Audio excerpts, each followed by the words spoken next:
Chers amis téléspectateurs, bienvenue et bonjour. Merci de nous rejoindre sur cette chronique. Et cette chronique, cette semaine, nous allons parler de la crise qui a secoué Koïta. Qui a développé la richesse du pays? C'est la population du pays qui a fait cela, oui. Ce qui motive notre joie, c'est la grande voix du peuple éduqué par Verdemin. Il y a quelques semaines, les regards se sont tournés vers Koïta. A mass border crossing took place on Thursday at Spain's North African city of Ceuta. According to Spain's public broadcaster, between 2,000 and 3,000 people made the crossing from Morocco. Cette enclave espagnole sur la côte marocaine.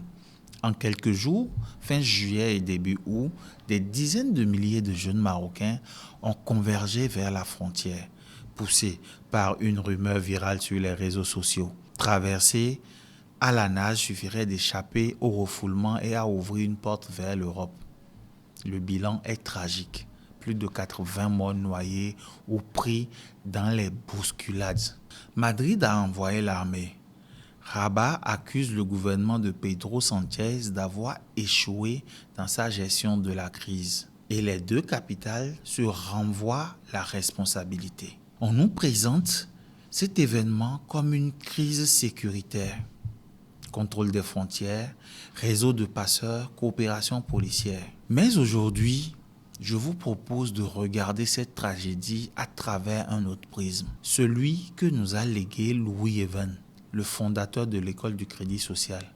Et sous cet angle, ce qui s'est joué à Koïta, ce n'est pas d'abord un problème de frontières, c'est un problème de pouvoir d'achat. Posons-nous la question que posait toujours Louis Even devant ce genre d'événement.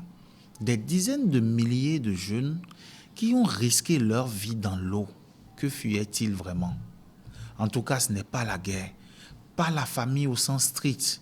Ils fuyaient un pays qui produit, oui, ils fuyaient le Maroc, qui a des phosphates, une agriculture performante, une industrie automobile en plein essor, un tourisme florissant, mais où cette richesse produite ne se traduit pas en pouvoir d'achat suffisant pour la majorité de la jeunesse. C'est exactement le paradoxe que dénonçait Louis Even depuis les années 1930. La pauvreté au milieu de l'abondance. Un pays capable de produire, mais dont les citoyens n'ont pas les moyens financiers d'accéder à ce qu'ils produisent, ni chez eux, ni ailleurs, sinon en jouant leur vie sur une plage. Car ce n'est pas un manque de richesse réelle qui pousse un jeune à traverser une frontière à la nage. C'est un manque d'argent dans ses poches, alors même que son pays regorge de ressources et de capacités de travail. Louis Even aurait vu dans ces images de Koïta la preuve vivante de sa thèse centrale. Le système financier actuel ne distribue pas le pouvoir d'achat en fonction de la capacité réelle de produit d'une nation. Il le fait dépendre du crédit bancaire, de l'emploi salarié, de la dette.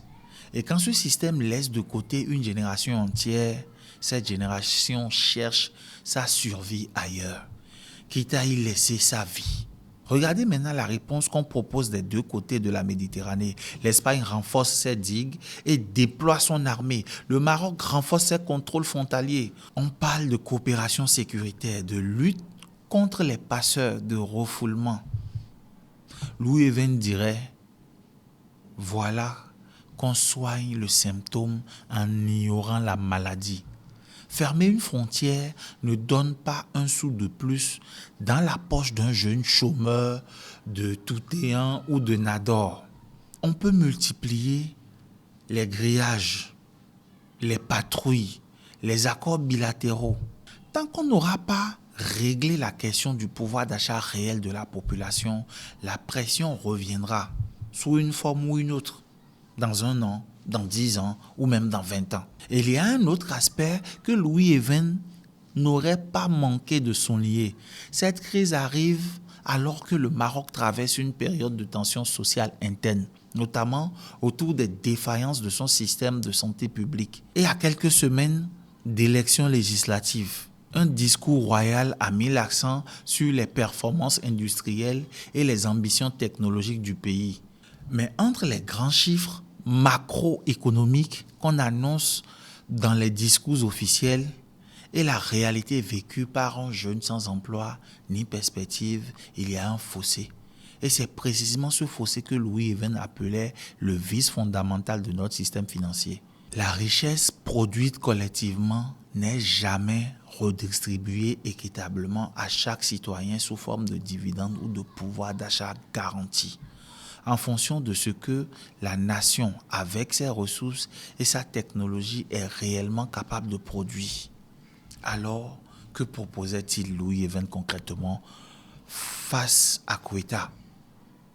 Non pas de fermer davantage les frontières, ni ouvrir des couloirs migratoires sans condition, mais s'attaquer à la racine, réformer le système de crédit pour que chaque pays, chaque citoyen ait accès à un pouvoir d'achat proportionnel à ce que son économie peut produire. Un dividende social, dirait-il, qui reviendrait de droit à chaque citoyen du seul fait de son appartenance à la communauté nationale et de l'héritage collectif. Les ressources naturelles, savoir-faire, capacités industrielles, plutôt que de dépendre uniquement d'un emploi salarié de plus en plus rare ou d'un exil risqué vers l'Europe. Tant que cette question de pouvoir d'achat réel ne sera pas posée, chers auditeurs, des digues de Koïta ne seront qu'un pansement sur une plaie bien plus profonde, celle d'une jeunesse qui produit une richesse qu'elle ne peut pas s'offrir chez elle. Je vous invite à nous rejoindre sur nos différents canaux, Inst, Facebook, YouTube, et même nous rejoindre sur le site internet www.verdemain.org pour que nous puissions mener ces réflexions-là afin d'apporter un souffle nouveau à cette Afrique, à ce monde dont nous rêvons, car il est bien possible. Louis Even l'a pensé. Nous pourrions y arriver si on se met ensemble pour créer une communauté forte et contribuer à la réalisation de ce rêve d'un monde meilleur. Merci de nous avoir suivis et à très bientôt pour une nouvelle chronique.